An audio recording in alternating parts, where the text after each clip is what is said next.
Hi everyone. You may have seen on TV and online a new concept with Tonic Studios called a loaded pocket. And they've got some new dies to make them, but I haven't got them yet. So I went through all my Tonic dies and I looked to see what I could use instead. So what I've come up with, and you may have seen this in Jodie Johnson's Facebook group, Loaded Pockets with Jodie.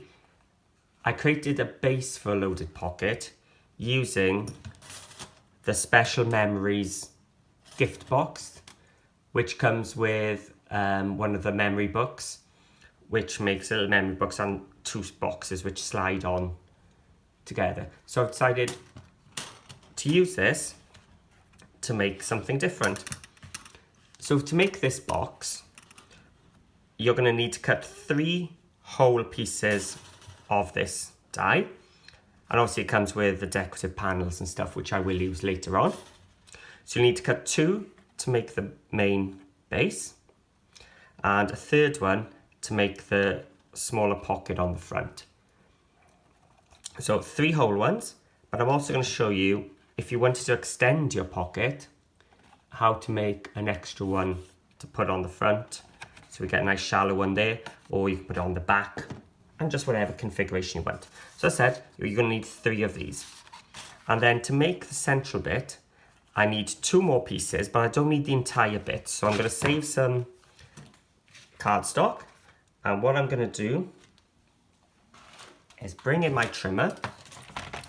And I got my A4 cardstock here, and I'm going to just trim it to 6.5 inches. Now you don't need to be precise, but that gives me a nice big leftover piece so that I can cut backings for rosettes and things like that. So what do I need from this die for the central part is just this middle piece and these 2 flaps. So when I cut it out, I'm just going to make sure I've got all that in place. So I've got my die cutting machine here.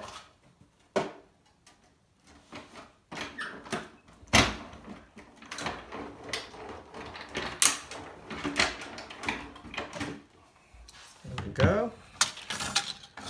So take it off. So this is scraps.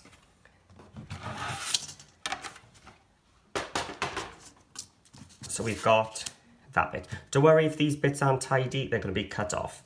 So you need 2 of them. So far then I've got 3 of the whole pieces and 2 of my other ones. Let's put my die to the side, finished with that now. So with the one we've already cut off, what I'm going to do is just cut down these score lines, either side, and keep everything else intact.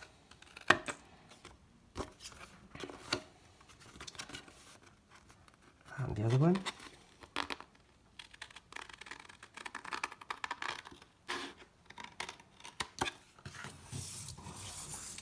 And the same with the other one.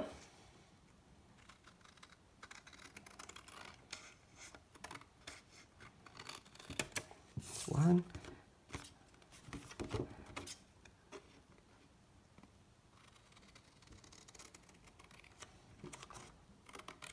And the other one. So we've got 2 pieces with just that central panel and the base and the 2 flaps.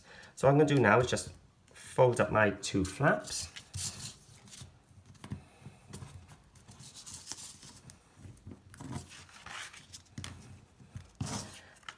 And we're going to glue them back to back. Make sure you get right up to the edge of that curved top.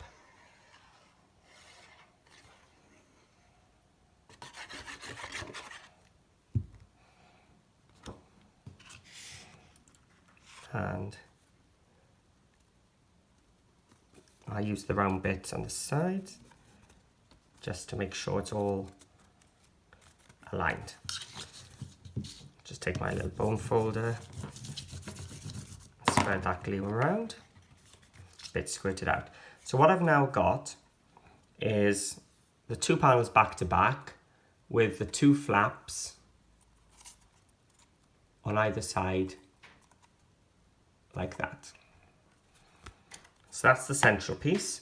So let's just make the box. So we need two pieces to make the box.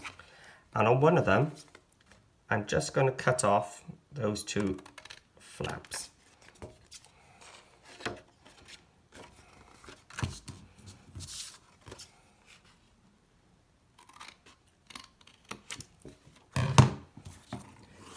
And we're going to score them just like we do when we make the box for the mini books. Just fold them in like that. And on the second one, I'm going to grab my scoreboard.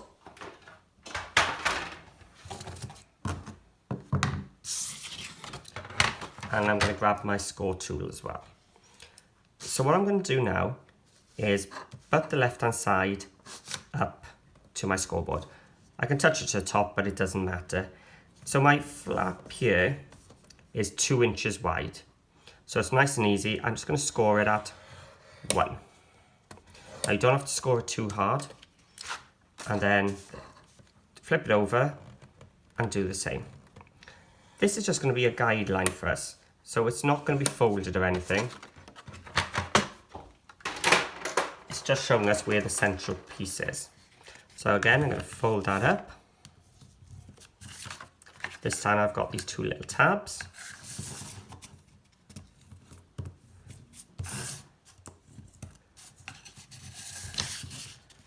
Score the other one up. And this one up. So I'm going to take my nice strong score tape. I've got some extra thin one here. And I'm going to place some tape on those tiny tabs.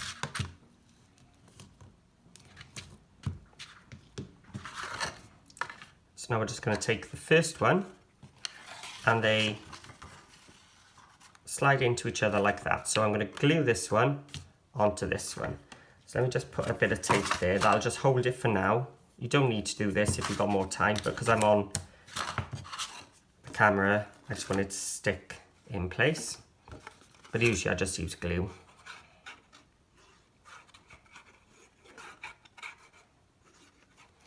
So we've got our glue here, and we're just going to slide that into the other one.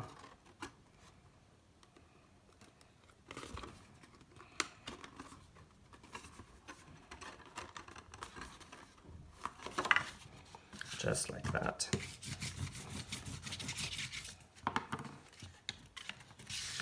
And now, the ones with a score line are here. Probably can't see them too well on the black cardstock. So I'm going to bring that up first. So let me just take off the tape. And glue my box in place. Now those score lines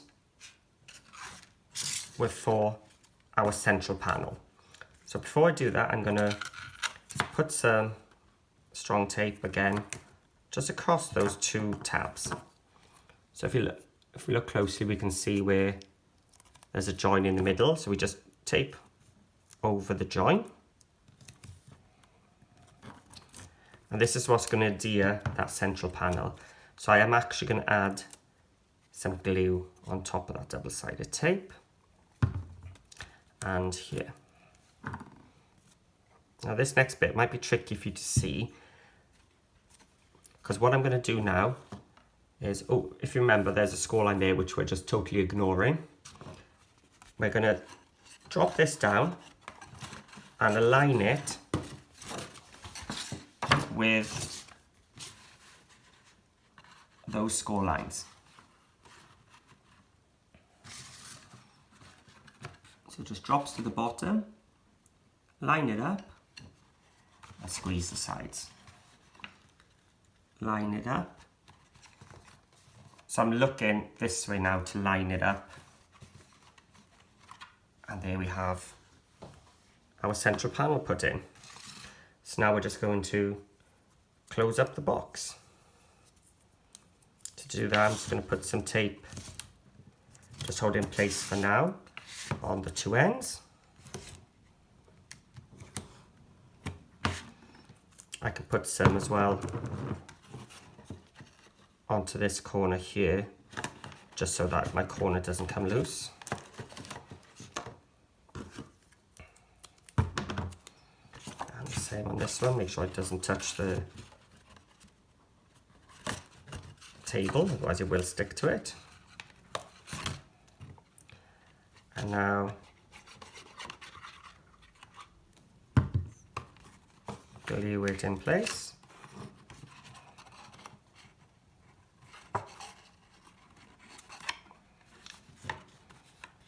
And the other side.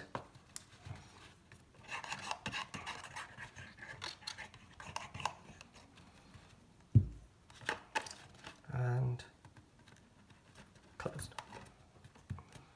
So because I've folded this way, I consider this my front, so I got a nice smooth edge. And there we are. That could be your loaded pocket. Just decorate that. But I'm going to show you how, if you cut out a third one, we can actually make a pocket for the front. So to make the pocket for the front, I'm going to make it so it's 1/2 inch of a drop between the main one and the front pocket. So to attach the sides, I'm going to do it at 1 and 1.5. Now if you wanted an inch wide pocket, you wanted a wider front one, just score it at 1/2 and 1. So the distance between this score line at the bottom of the curve and how far back you go, that is what will determine how deep your pocket is. But for me, I just want that nice shallow one, so I'm doing 1/4. Sorry, 1 and 1.5. I'm going to flip it over, just butt it up to the left-hand side, and again, 1 and 1.5. Now to get that drop, I'm going to come in 1/2 inch from the bottom. So it's at 2. So I'm going to do it at 2.5 inches. But I need somewhere to glue it on. So I'm going to come to my 1.5 and I'm going to score there as well. So 1.5 and 2.5, and that'll give me my 2.5 inches. Obviously, if you wanted that inch deep pocket, you would want to come to 3 inches here, and you would just have a bit more of a drop there. Okay. So let's grab our scissors. So you can see, there's the original score. There's my 1/2 inch across and 1/2 inch across again. So I'm just going to cut off that last one. Now it doesn't have to be neat. That's just for gluing to the back of my pocket. So that's the original one. So I've added 1/2 inch either side, and I'm just going to cut that one off as well. And on the end, with those flaps, I'm just going to cut it at a V. I'm just going to miter it a little bit there. And then the last one, exactly the same.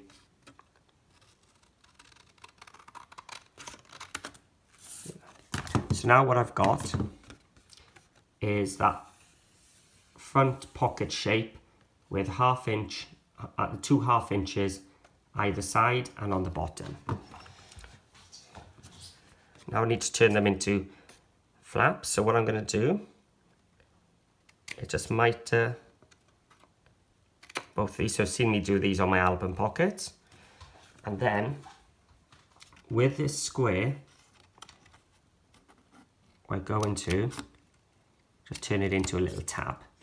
So I'm cutting the square out and then just mitering it a little bit. So it's just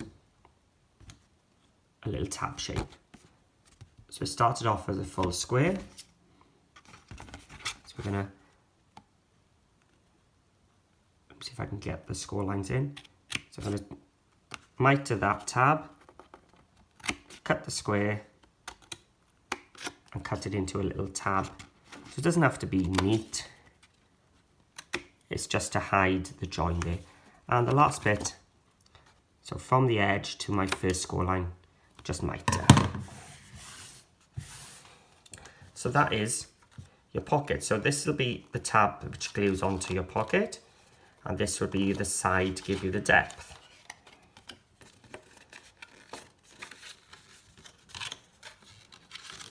So you can see then how it'll just attach onto the front. And then on the bottom, this tab will just go inside. So that'll be the base. Then we need a piece which will stick onto our... Now if you come to fold up and you've got a bit of an overlap, it's not a worry. Just mitre at a much of a sharper angle. And let's just attach the tape on the 3 sides.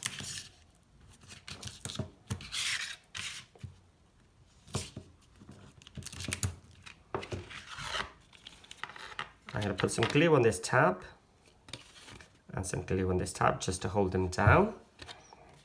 So when we bring them in, we get a nice 90-degree corner. Just hold it there for a second. I'm going to put some tape and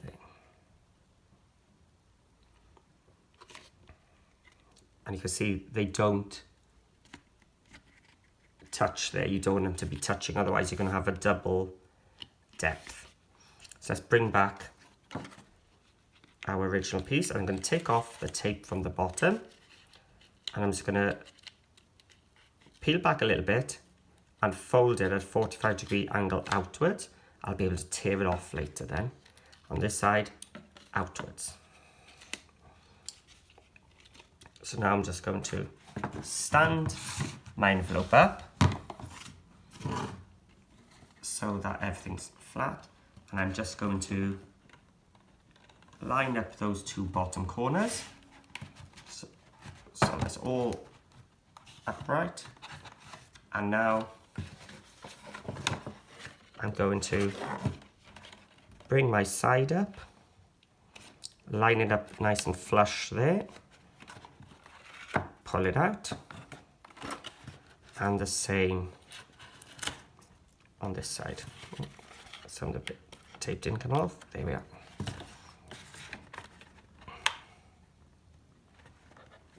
And there you have your dropped down front pouch. Now if you wanted to make one the same height, you would just grab your whole piece again, grab your scoreboard. So there's my 2-inch, so I come back 1/2 inch, that's 1.5, and 1 inches for the back. Turn it around, so at my 2-inch mark, I'd come back 1/2 and 1. And then when I do my base, if you remember before, I came up, that's what reduced the size. But if I didn't want that, I would just come back 1.5 and 1. And then I would cut this all exactly the same as I did the first one. Don't be too neat with these ones, they're just for the back.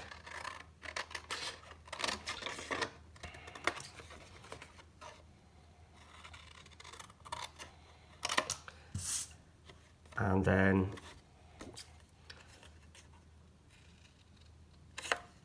just cut off these bits and mitre. So it's exactly the same. You will have a smaller tab here just because of the size of the flaps here is what we're using. Whereas before we were using that big wide edge. And mitre. Let's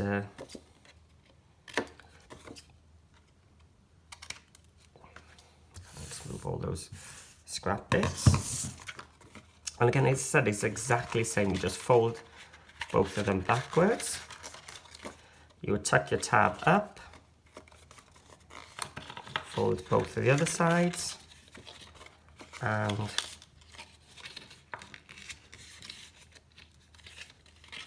those two there. And you could stick that down first and have your smaller one on top, or you can add it to the back and have an extra little piece there.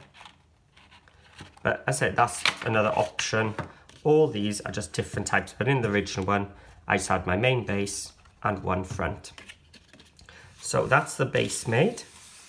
I'm just going to grab some decorative paper and we'll just give this a quick decoration. So I've just grabbed my layering dies for the kit. So you can see I've got the one from the side, the one from the top, and the one for the bottom. So with those then, I've gone ahead and I've printed off some of the Country Lane papers from Nitwits collection. So this was one of the Nitwits picks for their birthday. So depending when you're watching this film, it's either on sale now or has been, but you can still get the kit. And it's a lovely kit for both males and females. I love all the ginghams in it and country roads. You can start singing that song as well.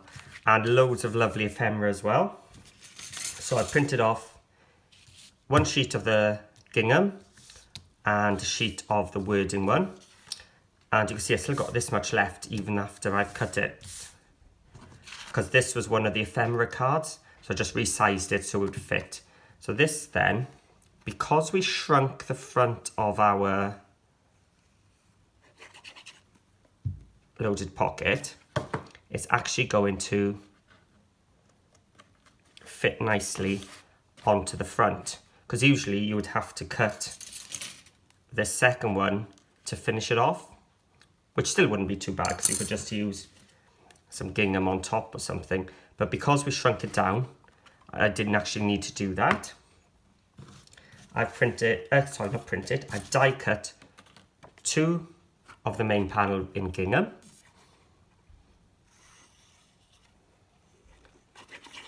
And those then are going to line my divider piece.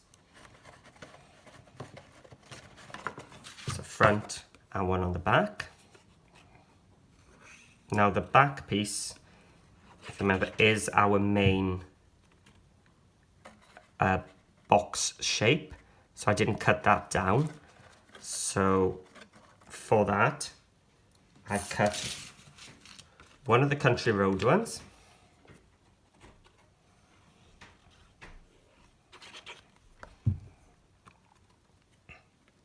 And you can see what I mean then, if we hadn't shrunk down that front pocket, we would need to have added one of these. So if you're not doing that extra pocket, make sure you cut one of those.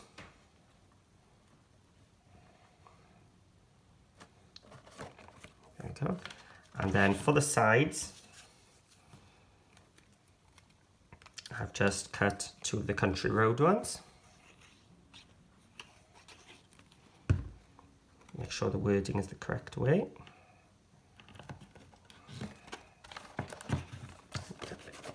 Press down.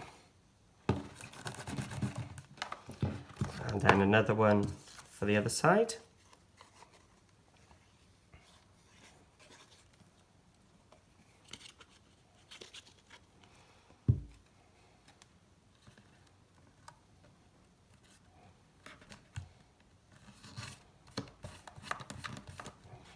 And you could do some little slithers there, but I just have.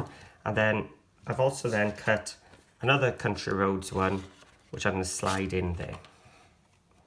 So again, make sure you get the glue on the top, because you're going to be sliding things in and you don't want it to catch in between the cardstock and your decorative paper. And that sort of finishes that off nicely inside then as well. So that's then your loaded pocket made. So what you would do now is you punch, if you wanted a whole tad ribbon, you could do it there, but then it's just a case of filling it up. So I've printed off some of the tags from the book. Now this one does come with a journal kit, so you can do your own 5x7 cards, which will go straight in. There's rosettes you can make and put them onto straws or doweling, or stick them on. So here's one I made for this kit, which I haven't added the straw or anything onto yet because I'm waiting for delivery. You could add some clips. So if you wanted to hang your tabs, or your tags, or your pull aparts up, you could just tag them on, or some nice strong bulldog clips. But something else which actually fits in is the flip books I've shown you. So I've got a tutorial on this in my playlists. So if you go to my album tutorials, you'll find the mini flip book, and that would fit nicely in the back. But if you do end up making one of the shallow ones, it does fit in nicely into the shallow one as well. So it could go in the front, but I don't like it in the front because it just hides everything. But if you made a shallow one for the back, you could put it in the back nicely there, or just put it into the main compartment. So you could put your chocolates or whatever you wanted into your loaded pocket. So there we go, a loaded pocket, but made using the Special Memories memory book die, the one that makes the box for it. Decorated here in Country Lane by Nitwits and by Silver Screen by Nitwits. So I'm going to go off now and have some fun making things to fill them up. So if you've enjoyed this and you feel like you're going to have a go, please go onto Facebook and join my group Paper Crafting with Paul. I'll add a link below. I'd love to see if you make your own version, and of course share them in loaded pockets with Jodie as well. And please hit that subscribe button, hit those thumbs up, and then I'll see you again soon. Thanks for watching.